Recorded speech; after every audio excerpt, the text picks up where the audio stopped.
Une étude a démontré qu'il y a eu une augmentation de l'exposition des enfants aux pesticides durant les 10 dernières années en Côte d'Ivoire et au Ghana.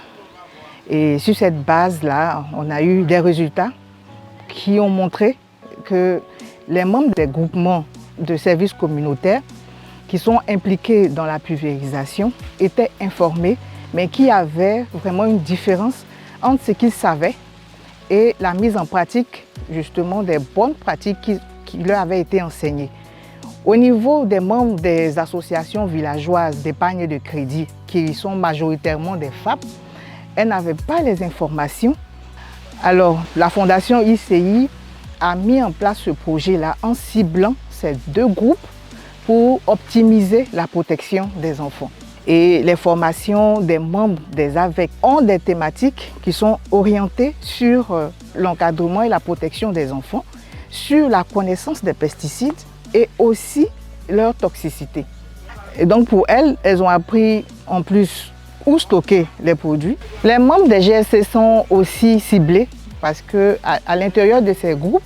il y a des applicateurs qui sont formés sur les bonnes techniques d'utilisation, mais pour nous, il fallait aussi renforcer leurs responsabilités par rapport à la communauté et aux enfants. Et donc, au cours de ces formations que nous faisons à leur endroit,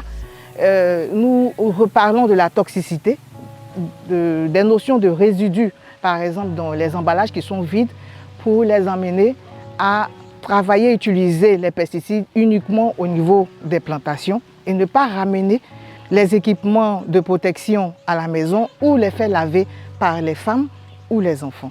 Qu'on soit de l'association villageoise d'épargne et de crédit ou du groupement de services communautaires, chacun a un rôle pour pouvoir optimiser la protection des enfants.